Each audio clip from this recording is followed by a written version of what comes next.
Bonjour à tous, on se retrouve pour ces petits essais autour des plaques qui gondolent. Alors j'avais d'abord une Toga qui est toujours pas réparée, aucun problème avec les plaques.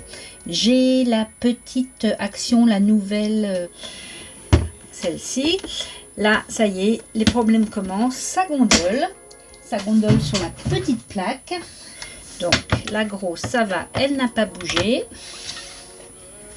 La petite, c'est un peu la cata. Beaucoup gondolé, ça fait presque un dôme maintenant. Et du coup, eh bien, quand on s'en sert, ça découpe pas bien et surtout ça risque de casser la machine. Donc problème sur la petite plaque de la machine de découpe de chez Action. Et sinon j'ai la Big Shot 6X, la Switch, l'électrique. Et là, pareil, même problème sur la grosse plaque. Voilà, ça gondole et du coup ça ne fait plus soit bien à plat pour tous les classeurs de gaufrage, les dies et tout ça. Eh bien, j'ai fureté sur YouTube et j'ai regardé beaucoup de vidéos, notamment des américaines, des anglais. J'ai essayé de faire un mix de tout ce que j'ai vu. Ce que je fais n'est préconisé par aucun constructeur, hein. N'allez pas le faire et après réclamer auprès des constructeurs. Pour moi, ça a marché. Les américaines disent qu'elles l'ont fait plusieurs fois de suite sans problème. Moi, je l'ai fait qu'une fois. Je vais quand même vous montrer le résultat sur celle-ci. Voilà, avec la technique que je vous ai présentée. Eh bien, regardez, c'est plat. J'espère qu'on va bien voir par rapport à l'autre qui est complètement gondolé. Comme ça, vous verrez peut-être mieux. Voilà. Donc, voilà le résultat. Je l'ai réutilisé depuis, donc je pense que ça a regondolé. Et puis, je m'en sers beaucoup. En tout cas, c'est beaucoup mieux. Là, je me suis servi avec des classeurs de gaufrage. Donc, je pense que c'est pour ça que ça nous voit un peu gondolé. Je la referai, c'est pas grave. Comme ça, on essaiera si ça tient plusieurs fois. Et puis, surtout, avant de me lancer, parce que j'ai trop peur, des fois, les vidéos, ils disent des trucs et puis ça marche pas comme on veut. Ce que j'ai fait, c'est, avant de commencer, je me suis racheté des plaques. Alors, je vous mettrai en barre d'infos. Là, c'est pour la machine de chez Action. Et là, je l'ai trouvé chez Temu. Je vous mettrai à la fin le lien. Voilà, c'est vraiment la même. Elle est toute neuve. Je vais la sortir pour vous montrer quelque chose. Et quant à l'autre, là, j'ai repris la même marque. Elle existe en pas marque 6X à moins cher, mais bon, je voulais pas prendre de risque. Donc là, c'est un lot de 2 plaques fines. Et pareil, je vous mettrai, là, c'est pas chez Temu, hein, je vous mettrai en barre d'infos le lien pour la trouver. Si jamais ça ne marche pas, enfin moi ça marchait franchement, et surtout si jamais, c'est déjà arrivé, j'ai vu ça sur les vidéos des américaines, quand on les garde comme ça, toutes tordues, et puis qu'on insiste, au-delà de casser la machine, des fois ce sont les plaques qui se cassent et elles se fendent dans le sens comme ça de la longueur, comme on passe, et une fois que c'est fendu, là c'est foutu, hein. Là vous avez vos yeux pour pleurer, et puis la poubelle pour la jeter. Donc c'est la plaque C chez la machine Action, celle qui fait 3 mm. C'est celle-là qui gondole. L'autre, la plaque, je sais pas comment elle s'appelait, celle-là, la grosse, elle n'a pas bougé, hein. Hop. Voilà. Alors avant de se lancer dans l'alchimie, là, dans la sorcellerie presque, quelques conseils, ceux-là qui sont donnés par les constructeurs pour pas que ça arrive. Alors, avec les classeurs de gaufrage, que ce soit sur la plaque là ou sur l'autre, ne jamais les mettre comme ça perpendiculaires au bord. Toujours les mettre penchés comme ça pour que l'attaque se fasse sur un coin, moins de surface, et puis de changer tout le temps la position. Comme ça, une fois comme ça, si vous le faites plusieurs fois, pour que l'appui se fasse partout sur la plaque. Et le faire des deux côtés. Changer la plaque de côté pour, pareil, répartir partout la force.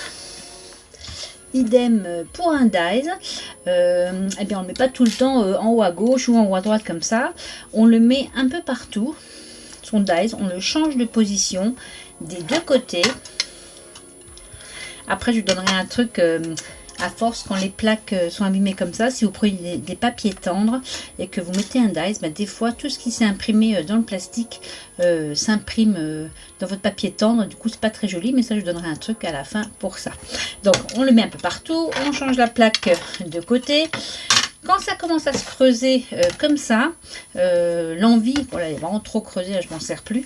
L'envie, ce serait de mettre du côté comme ça, concave. Eh bien non, quand ça commence à se creuser, il faut le mettre du côté convexe, le dies. Et même celle au-dessus, imaginons si celle-là elle était bombée aussi, même celle au-dessus, il faudrait mettre le côté bombé comme ça, que ce soit le côté creux qui soit vers le dies, pour son sandwich. Pour essayer de retrouver le plat de ma plaque, il n'y a pas de secret, hein, c'est la physique des matériaux, il va falloir chauffer. Alors, j'ai regardé pareil plusieurs vidéos pour savoir à peu près la bonne température. J'en ai trouvé une qui convient à peu près, vous avez vu le résultat, mais en chauffant, les plaques qui sont, c'est de l'acrylique, hein, les molécules vont se dilater et ben, souvent sur les plaques il y a des résidus de papier comme ici ou ici, on voit pas, c'est microscopique, hein, dans les rainures de découpe de carton. Il peut y avoir aussi des fois je scotche dessus mes dies, ben, il peut y avoir aussi des résidus de colle. Tout ça en chauffant va se mettre les uns dans les autres. Il y a aussi même des résidus ici, je vois, d'encre. Donc avant de faire de la chauffe dessus, on va bien le nettoyer avec un produit dégraissant. Pour moi ce sera du produit pour la vaisselle et une brosse. Alors c'est une brosse à ongles, il faut quand même que ce soit assez dur. Et sinon, comme je suis un peu feignante, ma petite brosse que j'ai trouvée chez Action là, qui marche avec des piles, qui marche très bien. Allez, on fait ça et on se retrouve. Pour laver ma plaque, j'utilise une eau tiède, pas trop chaude. J'étale bien mon savon, mon liquide vaisselle partout et je brosse comme une feignante avec ma petite brosse électrique partout, surtout dans les rainures pour enlever les résidus de papier, de colle, d'encre, de peinture, tout ce qu'il peut y avoir dessus.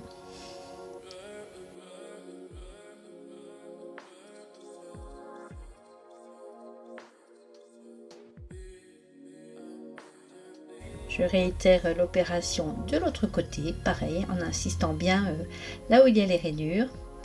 Je rincerai et vérifierai que tous les résidus soient bien partis. Et sinon, je renouvelle l'opération, soit avec cette brosse, soit avec la petite brosse à ongles.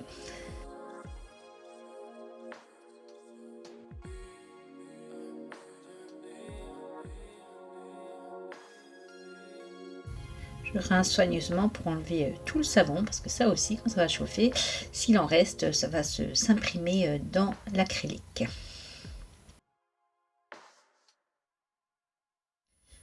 Je l'ai laissé sécher à l'air libre. Si on est pressé, ne l'essuyez pas avec un torchon qui peluche, style coton ou des choses comme ça. Prenez une microfilm, là j'en ai une spéciale pour le verre, pour pas remettre des petites fibres dans les rainures, parce que sinon, bah, pareil, en chauffant, elles vont se mettre dans les trous. L'étape suivante, c'est qu'on va faire un petit sandwich avec ça. Pour ça, il vous faudra du papier d'aluminium. Et le papier d'aluminium, bah, c'est comme pour la cuisine, hein, les cuisinières connaîtront. Il y a un côté mat et un côté brillant. Donc le côté brillant réfléchit la lumière vers, la chaleur vers l'extérieur. Par exemple, quand on fait une tourte ou un pâté, quand la pâte noircit trop vite parce que ça cuit plus vite que l'intérieur, on met le côté brillant vers l'extérieur, le côté mat vers la tourte. Et ainsi, ça s'arrête de cramer et la partie mate, en fait, absorbe la chaleur. Donc, pour faire notre sandwich, je vais reprendre le papier que j'avais pour laisser, pour pas gâcher. On va mettre le côté donc brillant, la plaque sur le côté brillant et le côté mat vers l'extérieur. Donc ça va absorber la chaleur et la restituer au niveau de la plaque. Donc on la met, On essaie qu'il n'y ait pas de plis en dessous. Comme c'est pas une feuille neuve, il y a quelques plis, mais c'est pas grave. On ferme bien hermétiquement en rabattant les bords comme ceci.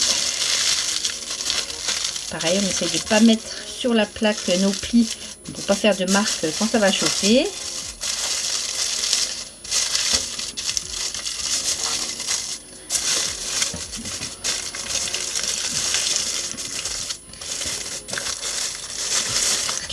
Et notre paquet ainsi, on va le mettre, il ne faut pas le mettre directement sur la grille parce qu'en chauffant sinon la grille va s'imprimer dans votre plastique. Il faut le mettre entre deux plaques parfaitement droites. Donc là c'est mes plaques de pâtisserie. Donc j'en mets une en dessous. Une au-dessus, pareil, qui est parfaitement plate aussi. Et le tout, donc là ça fait un sandwich, je vous montrerai quand je suis devant le four. On met dans le four et dessus on met quelque chose de très lourd. Alors soit vous mettez un plateau carré avec dedans des choses lourdes, de l'eau. Moi je vais utiliser des cocottes en fonte, ça c'est bien lourd. Pour que quand ça va chauffer, et bien, tout va écraser entre les deux plaques et notre plaque va retrouver et bien, sa forme initiale. Je vous retrouve au four. Je mets mon four en position chaleur tournante à une température de 170 degrés. Ça dépend des fours. Si votre four est plus puissant ou moins puissant, jouez de 10 ou 20 degrés de plus ou de moins. Une fois que le four est à température, j'installe mon sandwich de plaque dedans. Je rajoute par-dessus ma première cocotte en fonte qui est déjà pas mal lourde, mais ça ne suffit pas. Je vais encore la remplir de petites cocottes en fonte. Là vraiment, ça fait un bon poids. Et je vais laisser cuire tout ça pendant 20 minutes.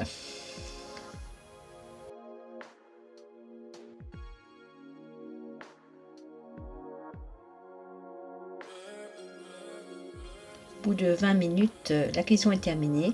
On voit que tout s'est bien aplati. On ne touche à rien. On laisse la porte du four ouverte et on laisse refroidir tel quel. On n'y touche pas tant que tout n'est pas tout froid. Pendant que mon sandwich est bien refroidi, pareil, je vais la nettoyer, la brosser. Là, il y a pas mal de traces de colle. Dû au washi quand je colle mes dies. Je ferai mon sandwich aussi avec le papier d'aluminium comme je vous ai montré précédemment. Par contre, comme elle est un peu plus fine, je vais mettre seulement 160 degrés sur 20 minutes. Mes deux sandwichs sont complètement refroidis. On va découvrir ensemble ce que ça a donné pour la grande, la physique.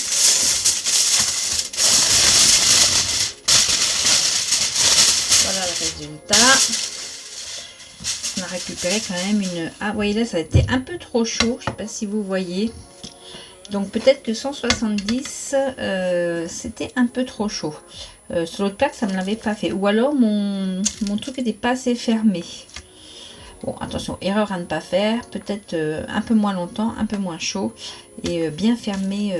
J'avais récupéré le papier d'aluminium. Peut-être qu'il faut prendre un papier d'aluminium neuf à chaque fois. J'espère que sur la petite plaque, ça va pas faire ça. Parce que j'ai dû le réchauffer. 160, c'était pas assez. J'ai quand même remis à 170. J'ai rajouté 10 minutes. Et là non. Ça a l'air d'être parfait. Elle a retrouvé vraiment sa platitude. Je ne sais pas si on dit comme ça. Et même le grain m'a l'air bien. Bon, c'est dommage pour ça. J'espère que ça ne jouera pas... sur la qualité de découpage des dies.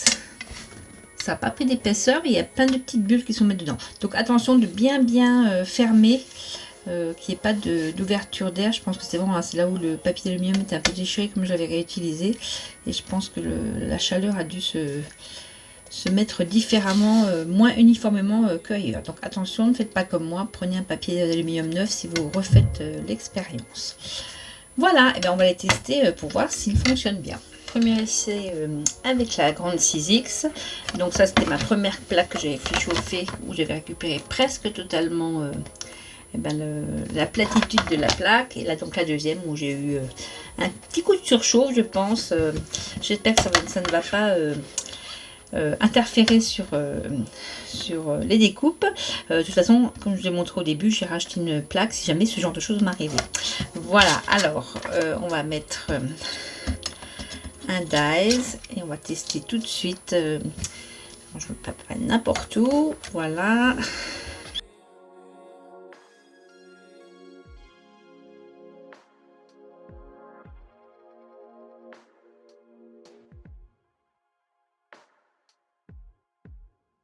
Alors, vous avez vu aucun effort pour la faire rentrer dans la machine. Alors quand elle était gondolée, il fallait que je force un peu pour que ça passe.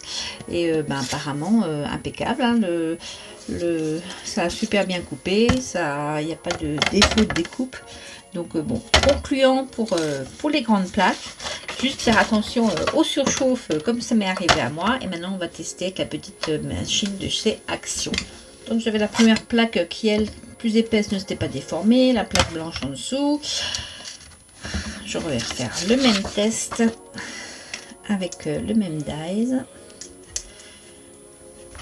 La plaque qu'on vient de faire. Hop là, et c'est parti. Bon, écoutez, déjà impeccable, j'arrivais même plus à la rentrer moi, tellement elle était gondolée ma plaque. Et là, ça rentre comme dans du beurre.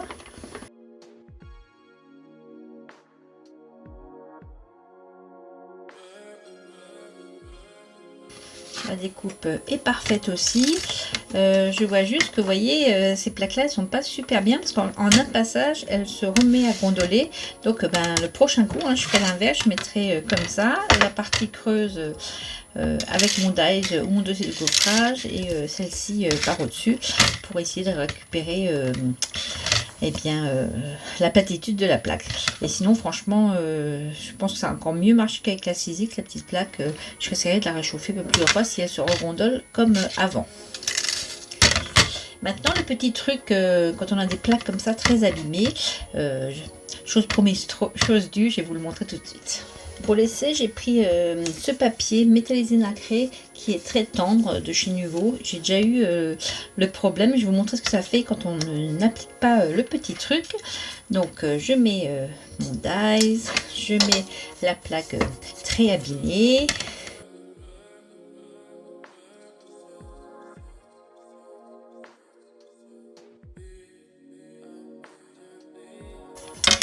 Et voilà ce qui se passe. Je ne sais pas si vous allez voir. Toutes les défauts de la plaque, enfin les rainures de la plaque s'impriment dans le papier. Et du coup, on n'a pas plus ce joli papier. J'espère qu'on va voir. On a plus ce joli papier lisse. Ouais, comme ça, là, on voit bien. Alors, le petit truc, c'est de remettre un bout de papier, de mettre notre dies et là d'utiliser une chute soit de rhodoïne, soit il faut soit assez épaisse, soit une chute vous savez des paquets de gâteaux là transparents, enfin quelque chose qui est en plastique comme ça, assez épais. Voilà, celui-là comme c'est une chute, il y a des petites saletés dessus, je les enlève pour que ce soit parfait. On le met par au-dessus du die, par au-dessus du papier et on repasse à la machine.